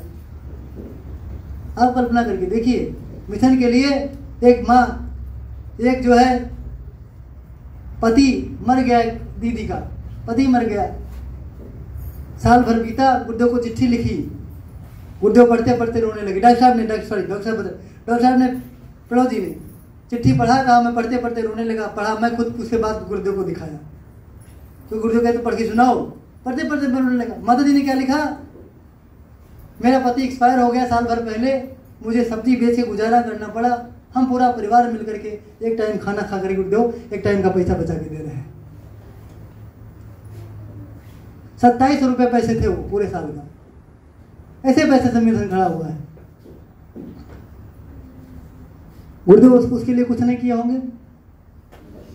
झूठे बेचारी के लिए सुना जब राम जी आ रहे हैं, पूरा डब्बा खाली किया, डेयरी चेक किया, कोई राशन नहीं है, झूठे बेर खा के जो अपने लिए रखी होगी संभवतः, वो भी हमको लगता होगा ना, कहानी सुनते हैं तो मजा आता है। सबरी ने झूठे बेर चेक किए, फूल बिछाया, ये बड़ी रियासत की नहीं थी। झूठे बेर इसलिए नहीं खिलाए कि वो जो है शौक बस से अच्छा लगता है, मजबूरी रही होगी, गरीबी रही होगी, तब खा के चक्कर है। कोई अपने मेहमान को झूठा नहीं खिलाता, वर्णन कुछ भी होता हो, दर्द रहा होगा, पर झूठे बेर खाया होगा, भगवान ने तो उनके लिए कुछ किया नहीं होगा, उनके लिए भी किया होगा। नवधा भक्ति की जो नवधारा, दुनिया में अगर भक्ति करनी हो तो सबसे सरल धारा भक्ति की केवल सबरी से मिलती है, और धरती पर कहीं नहीं मिलती। कहाँ से आ गई? उसी से आ गई, झूठे बेर के बदले में आ गई। हम देंगे गुरुदेव तो गुरुदेव हमारे लिए कुछ नहीं करेंगे। यही जो बच्चे नमकीन कुरकुरे बिस्कुट के पैसे यहाँ दे दिए, चाउमीन समोसे के पैसे दे दिए, विदाई के पैसे दे दिए, इंटरनेशनल कॉलेज में पढ़ने का गुरुदेव ने मौका दे दिया। ये लोग जाते हैं तो वहाँ से बात नहीं कर पाते, इंटरव्यू जो अगर और बच्चे जाते हैं ना, उनसे ये बोल नहीं पाते। हम तो जानते कितना लायकदारी है, जितने बच्चों का एडमिशन हो रहा है सब बहुत तेज तर्रार। उनके जो है इस मामले में तो इनके जो मुझे लगता है कि पैरों की धूल के बराबर भी ये लोग नहीं हैं, और ना उनके परिवार वाले ऐसा कि मिशन के नहीं है वो, लेकिन नहीं, इन्होंने कलेजा काट करके गुरुदेव को पैसा दिया है, इसलिए गुरुदेव ने वहाँ मौका दिया है। इनको बताइए, देवा सर ने कलेजा काट करके आपके लिए कुछ किया, गुरुदेव देवा सर को कुछ नहीं दिया? आप जानते हैं इंटरव्यू के लिए बच्चे गए थे तो उन्होंने कह दिया कि पिताजी क्या करते हैं? कह दिया पिताजी जो है ट्रैक्टर चलाते हैं और खेती करते हैं। पैसा कौन देगा? वो बच्चे ने कह दिया देवा सर। ये कौन है? हमारे सर जी है, हमारे सर जी है। तो वो पैसा देंगे? का 9 लोगों का पैसा दे रहे हैं, और लोग होंगे तो और लोग का देंगे। वो बेचारे पीठ थपथपा गए साबर। उसके बाद जो लोग गए, कई लोग देवा सर का नाम ले गए, बड़ा देवा सर नाम चल रहा है वाह विश्वविद्यालय में। वहाँ मेरा नाम होने क्या जरूरी था? वहाँ आदमी कमी है, त्याग करने वालों कमी है। हम सभी साक्षी हैं सर जी, हम लोग गए थे, एक तिवारी जी थे वहाँ, गुरु जी को नाम पता होगा, गुरु जी नाम बताइए। वहाँ जो तिवारी जी एक थे जो मंच संचालन करे मथुरा में एक मंच संचालन तिवारी जी कर रहे थे। कौन मणि तिवारी जी थे, भृगुमणि पता नहीं क्या उनका, बड़ा बहुत जोरदार नाम था उनका। आप देख लीजिए उन्होंने क्या कहा। उन्होंने कहा हम मंदिर बनवाने वाले थे, पैसा मेरे नहीं था शक्तिपीठ वाला, और उन्होंने भी अपने पत्नी के जेवर सब दे दिए। ये वहाँ सुना था, जेवर दे करके मंदिर बना। तो वहाँ त्यागी कमी है कि देवा सर का नाम वहाँ हो जाए, वहाँ कम त्याग करने वाले हैं। एक भाई साहब कहे आयकर विभाग का मैं अधिकारी हूँ, आयकर विभाग का मैं अधिकारी हूँ, और रिटायर होके 80 लाख, और मैं रिटायर हुआ हूँ, 80 लाख रुपया पेंशन पाया, वो पूरा दे दिया, उसके बाद सेवा भी कर रहा हूँ। अरे हम लोग छटाक भर क्या ही नहीं है, पर गुरुदेव ने छटाक भर नहीं, गुरुदेव ने यहाँ तक लिखा है हमारी वसीयत तो विरासत पढ़िए। गुरुदेव ने कहा जाने अनजाने में किसी ने हमारे लिए भावनाएं भी दी हो तो हे भगवान मैं आपसे प्रार्थना करता हूँ 84 लाख योनियों में मुझे कभी बैल बनाना, कभी कुछ बनाना, इनके घर पैदा करना, मैं इनकी सेवा करके उसे तार सकूँ। ये गुरुदेव की भाषा है।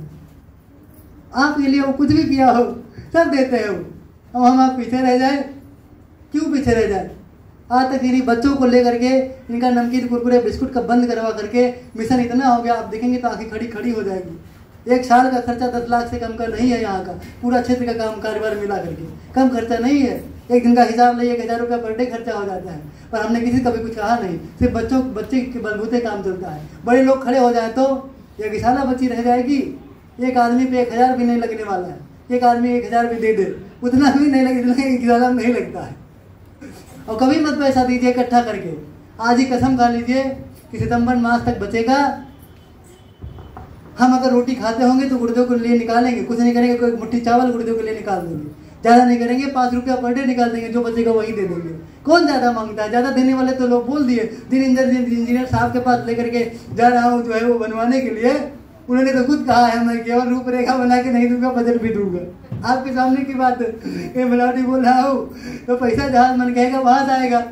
पर हमें गोदी में रही गुर्दे पीछे हो जाए, हम कुछ नहीं दे, हम कुछ खाए गुर्दे के लिए कुछ नहीं लगाए तो कहेगा गुरुदेव। हमारी मामी ने दीक्षा लिया है, ध्यान पूर्वक सुनना, गुरु गुरु का महत्व बता दे रहा हूँ भाई। मेरी क्लास आज पूरी हो जा रही है, आज किसी को मौका ही नहीं मिला। मैं बोल रहा हूँ एक मेरी मामी यहाँ पे दीक्षा लेकर के आई है, गुरु का महत्व बता रहा हूँ।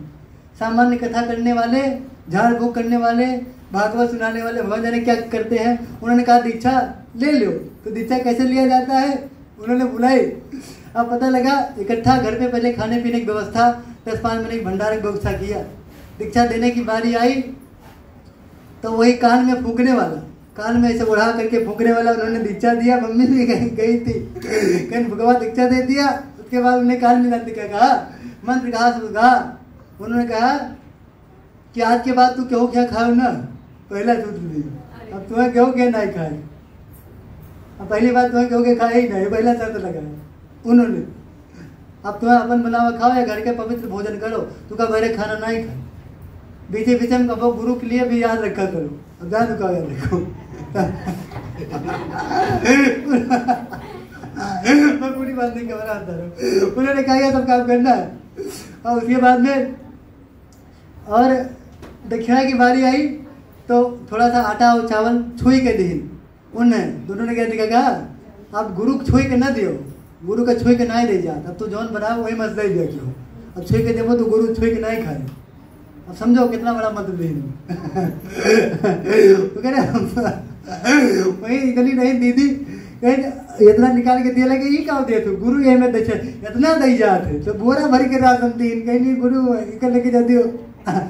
मतलब आज तक कोई कम अंधेरे में नहीं हुए, आज गुरु के नाम पर एकदम रिहारे हुए हमें कुछ न दिखाई पड़े, हम लगे तो अब कुछ देखे न पाइए, हमें लगे तो ये मेरे हुई। अब क्या बता कहीं मन से जब क्या हो के बाद जब सब खत्म हो गए, उनके लड़का गए चाटू कमला पसंद है, 3 बड़े जेब धरे, 3 गुरु जी गए। तेरी गुरु जी का गुरु जी तो चूड़ा देके गए। गु मारे अंधेरा और ऊ मारे प्रकाश, जो धीरे से प्रकाश की ओर लेके जाए वो गुरु होता है। अब तीन अब वहीं तक दोनों कमला पतंग की ओर लेके जाए लगे, भगवान जाने क्या करें हमें। पारिवारिक परंपरा निभाना है, हमको भी गुरु बुला लेना है। अरे गुरु उधार कुछ करता हो दम निकाल भाई, सोच लेना, नोट कर लेना। मैं बता दे एक अध्यात्म मैंने प्रयोग किया है, क्या किया जानते शुरू में इनमें कोई बीमारी हो गया, मैंने एक पेज पे लिखा है किसी की बीमारी हो जाए तो अभी मेरे अंदर वो सामर्थ्य है, पर आप कभी मुझसे कहना मत, मैं बात कह दे रहा हूँ। मेरे तो वो सामर्थ्य आपकी तरफ जो भी बीमारी हो नहीं सेकंड निकाल के बाहर में फेंक दे तो बोल देना। कई लोग गए सब जानते, मैंने बताया नहीं किसी ने लोग कहते हैं सर जी अब हम मरे अब नहीं काम हो तब काम। अरे हम तो जिंदा रहे हुए हमने किया कि आदमी की एक बीमारी मैंने काट दिया है, रात भर मेरी मम्मी की वो साक्षी मेरी स्थिति क्या हुई है। अब एक घटना और बता दे रहा हूँ, केवल कम से कम कई घटनाएं प्रयोग की। आए थे वो रमेश, इनको जो है कई लोगों ने मिल करके लाठी से मारा, ये टूट गया ये टूट गया, ये ऐसे झूल करके आए थे यहाँ, जैसे मर गए, खाली चिल्लाए रोए। हम जब कर रहे थे निकल गया, मम्मी दादी सब रो रहे, लटका रहे पूरी दहिया लटाए देहों का पूरा। हम का गजब हो गए, हम निकल करके आए तो देखा तो अब ये सब रोज हमें तो रोआ ही आएगा, लेकिन हम रोए समाधान क्या करें, सब रोई में करें। तो हम चला गए जहाँ जब कहते वही गुरुदेव को तुरंत एकदम भाव में पूरी तरह से आवेश होकर के एकदम जैसे एकदम शरीर तंतना गया पूरी तरह से, एकदम से लौट करके आए, दोनों हाथ से लगभग 1.5 से 2 मिनट उनका पूरा गायत्री मंत्र बोल के सहलाए, रोज पूरा सब हो गए। उसके बाद एकदम बिल्कुल बंद हो गए, मुँह हुआ एकदम दर्द एकदम गायब हो गए। उसके बाद हम ना जाओ चक्कर आएंगे, एक हड्डी टूटी नहीं मिली, वो सब साक्षी है। 3 दिन बाद वो गाड़ी चला के लेके आ रहा है। मेरी मम्मी से पूछी 9:30 जब बज गया है, एक हड्डी दर्द करे, तेरे मम्मी जानती है ये, और 2.5-3 घंटे तक मम्मी मेरे पास बैठी रही। कहीं नहीं कहीं तो तू जो है क्यों को विपदा है तो ऊपर ना लिया करो।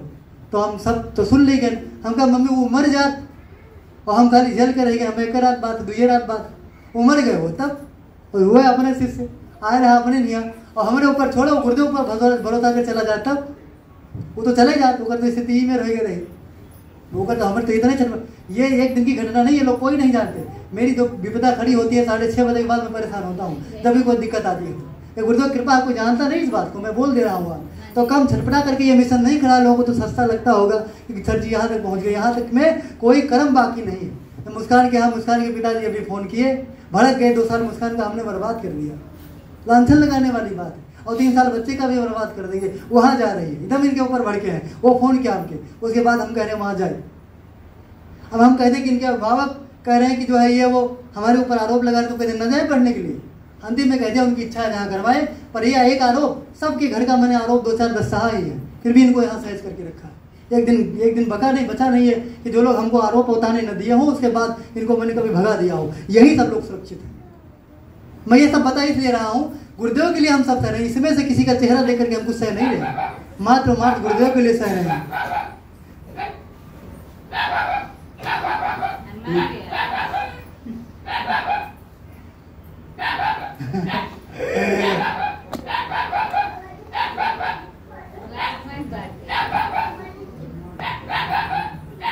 जब तक रहे तब तक वो बोल रहे। अब जाओ भैया, कच्चा किया, चला जाओ, जाओ जाओ।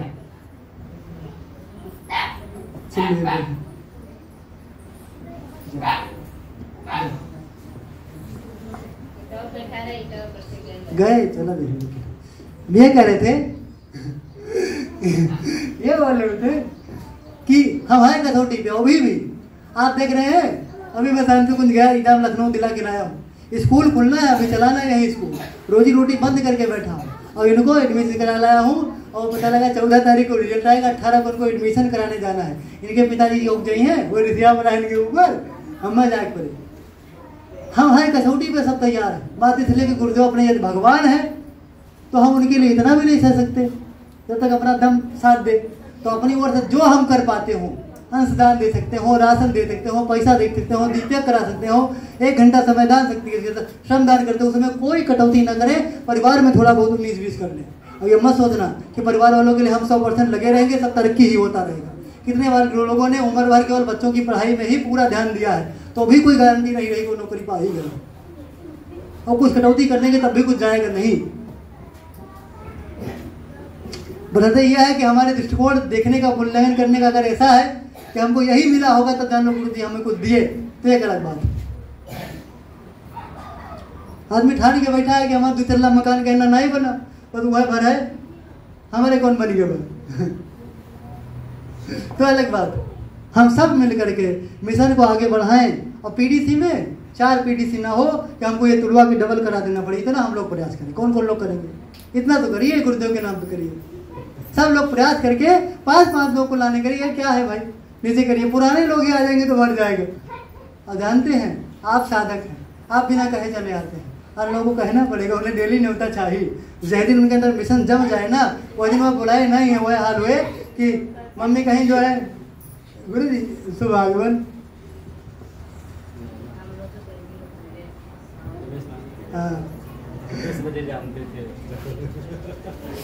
अरे राम राम राम नारायण टाइमिया गड़बड़ पता ना क्यों आवाज है आवाज।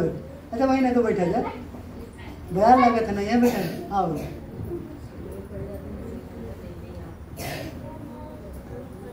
टाइमिया लगा था भाई, जानते हैं दादा दरबार समाप्त वाला टाइम था। अच्छा तेरा दिन जानते हैं, मैं बोल रहा था, मैं को कुछ बोले वाले मन बनाए रहा हो तो मैं ले लूँ। हम शांति को लेके आया है, हमसे ही निकल गए करे, कुछ बंद नहीं हुई। कुछ किसी का मूड है बोलने वाला तो बताइए। मैं बोल रहा था, ये कह रहा था, और जबकि यही नहीं है। आप सपना पिताजी कहे सर्दी शादी वाली दिक्कत है, एक लाइन में कब शादी तय करा दी, उसके बाद न भेजो, हमका सदियत तय करा दी, उसके बाद भेज भी पड़ेगी तो। तब कहीं मैं 2 साल बाद करे कोई, मगर 2 महीना पहले मैं बता दो, हमारे लिए ना तू सोचो, हम जाए जो मम्मी बैठी रही। वही यहाँ कितने लोग की शादी तय हुई आपको शायद नहीं पता होगा। एक शादी सिर्फ रुकी है, मेरी नहीं, दूसरे की तरफ।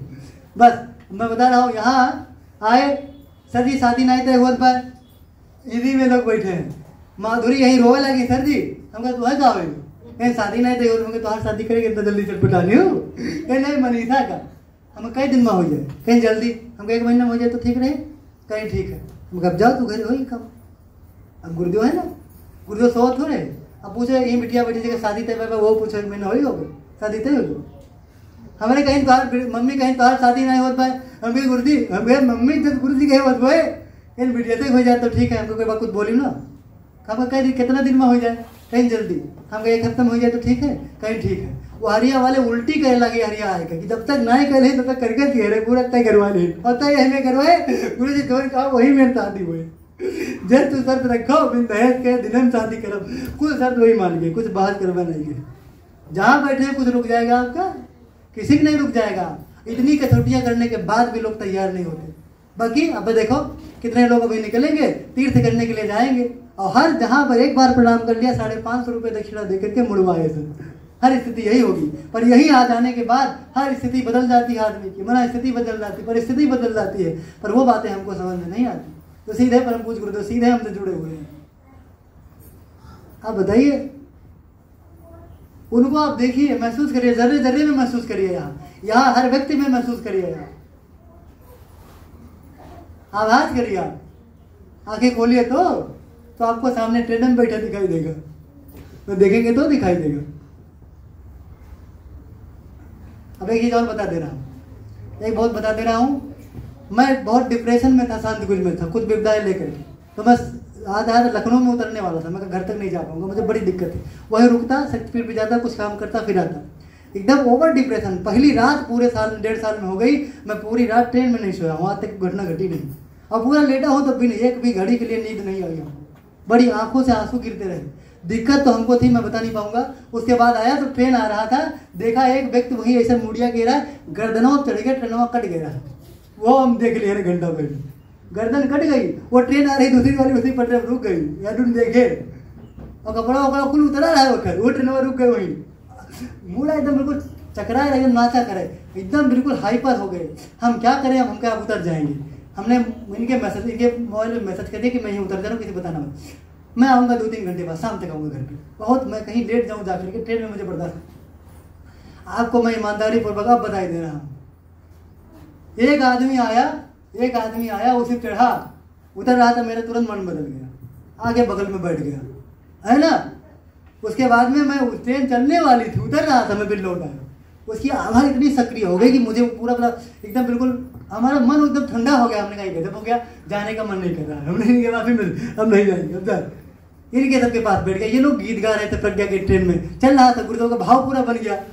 अच्छा वो उधर बैठे थे, सीट बुक था एकदम, वो छोड़ के कहे मैं यहाँ बैठूंगा, इन लोगों के बगल में बैठ गए, प्रज्ञा गीत सुनने लगे और उनसे बात करने लगे। और उसके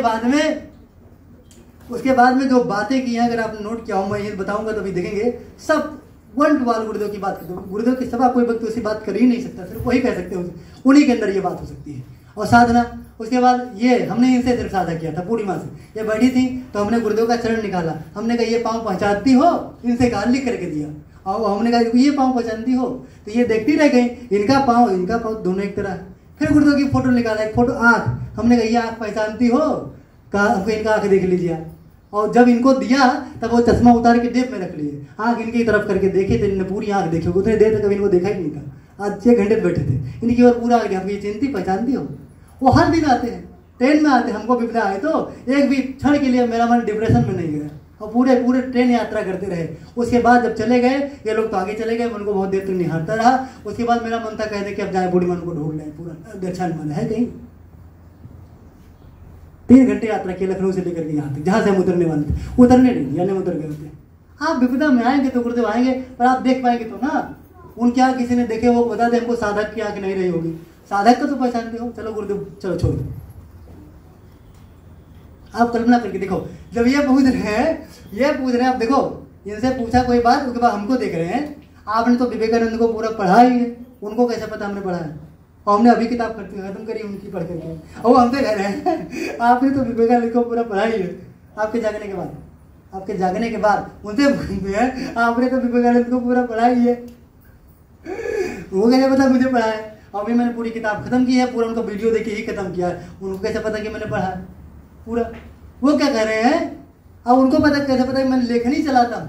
इन्होंने उनसे कह दिया, जो है उनसे कह दिया कि आप लोग ऐसे ही लेखनी चलाते रहेंगे तो आप लोग जो है एकदम परम अवस्था को प्राप्त हो जाएंगे। कोई लिखते लिखते ही आपका रेगुलर समीक्षा डायरी नहीं, कोई गुरु का यही काम करता रहेगा। उन्होंने कहा, और भी मैं पढ़ता हूँ और वो मेरा गुरु का ही काम करता है। छठी छठाई बात उन्होंने पूरी छाटी करी। ये तो देर में उठी, ये तो जब उठी तब दूसरी बात कर रहे थे। अब बताइए, ऐसा गुरु जो आपके साथ, हम वो गुरु जी गए थे वहाँ गए थे तो लौट रहे थे। अब लौटे तो हमें पता पड़ा, चले गए उन्होंने शमशान घाट में चले गए। अब ढूंढ के रास्ता थे इधर उधर तब तक एक लाल बत्ती जली। गुरु जी याद है आपको, लाल बत्ती जली और देखा कि उधर रास्ता है ना, और मैं ही गाड़ी चला रहा था।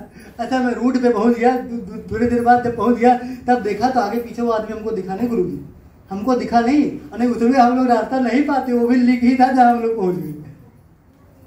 अनुभव तो करे, कोई आदमी हमारे पास आया तो गुरुदेव की चाहे चेतना आई हो, चाहे उनकी इच्छा ही आई हो, चाहे वो स्वयं चले आए हो, अनुभव तो करेंगे। और नहीं तो ना अनुभव करने वाले उस काया में भी गुरुदेव को नहीं पहचान पाए तो रूप रख के आएंगे तो क्या पहचानेंगे गुरु, क्या पहचानेंगे, उसकी क्या गारंटी है। हर दिन आना उनका लगा रहता है, आज नहीं आए हो छोड़ो, आज उनकी ऊर्जा नहीं रहती, लगती होगी, लगनी चाहिए, हम आपको लगनी चाहिए। ठीक है, चलिए आज हमने पूरा क्लास ले लिया।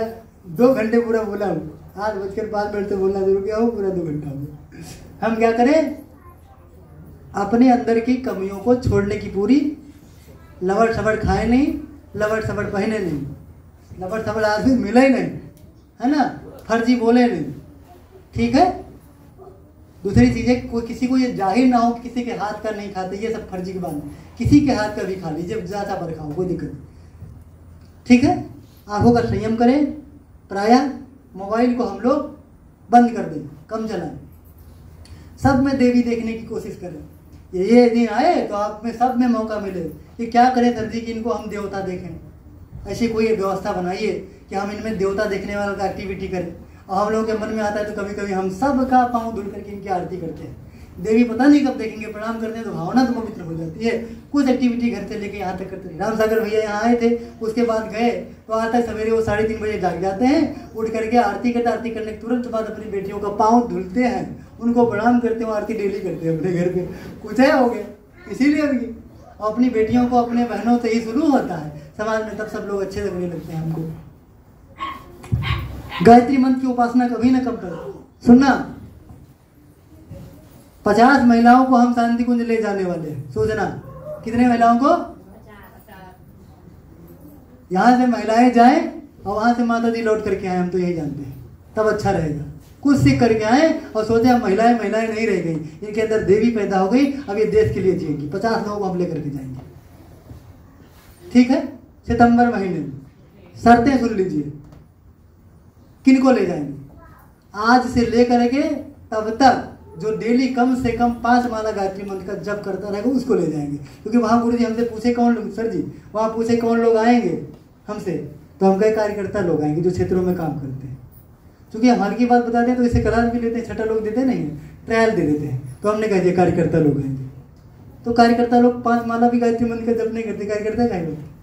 तो 5 माला रेगुलर आप इससे कम गायत्री मंत्र का जप ना करें, तब तक आप गायत्री मंत्र का 5 माला जप करेंगे। 1, आहार विहार में संयम करेंगे, मोबाइल कम चलाएंगे, और एको दिन ना हो गुरुदेव का साहित्य आप पढ़े नहीं।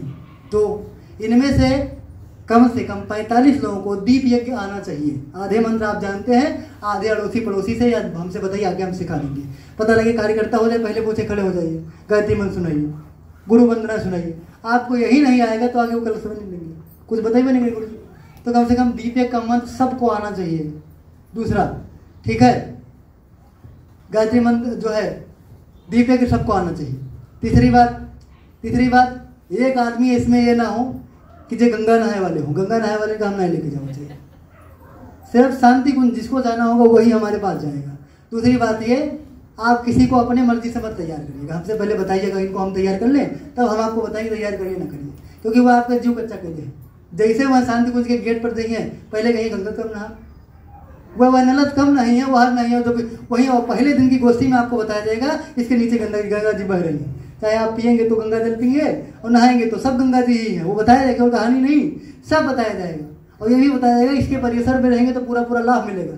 यही नहीं है, एक दिन गंगा घाट की शेड्यूल भी रखते हैं वो लोग कि चलिए वहाँ ध्यान करा लाएं। हम लोग जितनी बार गए सब बार ले गए, लेकिन आप अपनी मर्जी से 3 दिन कच्चा किए रखेंगे तो आप ना खुद लाभ उठाएंगे और ना जो आपके साथ गया वो लाभ उठाएगा, सब चौपट। तो गंगा नहाने वाले को हम नहीं ले जाएंगे। एक दूसरा, पैसा जो जमा कर देगा पहले उसको हम ले जाएंगे, क्योंकि पिछली बार हम लोगों ने 17 लोगों का बंदोबस्त करके दिया है।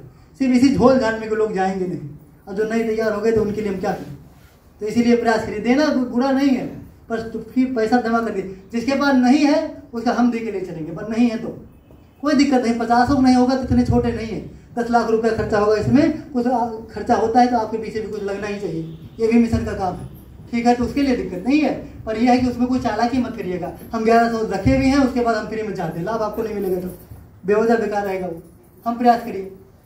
सर जी ने भी कुछ लोगों को पैसा दिया था कि हमारी तरफ से 2 लोग चलेंगे, मिश्रा जी ने भी अपनी ओर से पैसा दिया था, सर ने भी दिया था, सब लोग मिल करके वहन कर लेते हैं, ये अच्छा भी लगता है। लेकिन ये कोई अच्छा ही नहीं कि आपकी चालाकी उसमें चलती रहे। तो उसमें हम लोग जोड़ करके 50 लोगों को तैयार करें और हम तब लेकर के चलेंगे।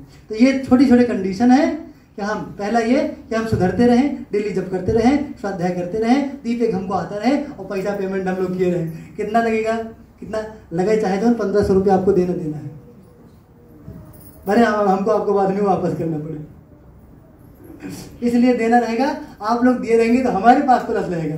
उसमें मान लिया कोई कह दे, हम किसी बलबूते कह देते हैं कि चलो तुम्हारे फिल्म लेके चलो अरे दिल के बाद कुछ कम ज्यादा है, हो जाता है।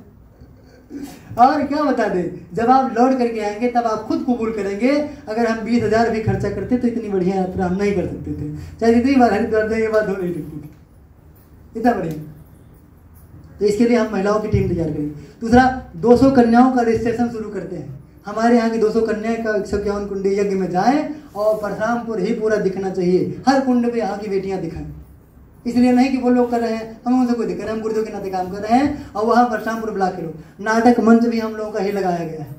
इससे बदले हमें श्रेय भी नहीं चाहिए, वहाँ से एक बार भी हमारा नाम ले हम नहीं चाहते, पर लोग मजबूर हो गए, जब देखें तो पूछें भैया कहाँ रहते हो, परशुरामपुर। अरे गजब हो गए, भले वहाँ से कोई कुछ कह रहे हैं, अपना लोग नाम ले, सरास्त्रे लूट ले लोग, पर कार्य की बारी आए तो हम लोग करेंगे, उसका रजिस्ट्रेशन हम पहले से करेंगे। उसके लिए भी शर्तें यही रहेंगी, हमें रेगुलर जब करते रहना चाहिए, अपना सुधार करते रहना चाहिए। वहाँ लोग जब जाएं तो प्राणवान कार्यकर्ता होकर के जाएं, छोटे लोग नहीं जाएं, ठीक है। धन्यवाद।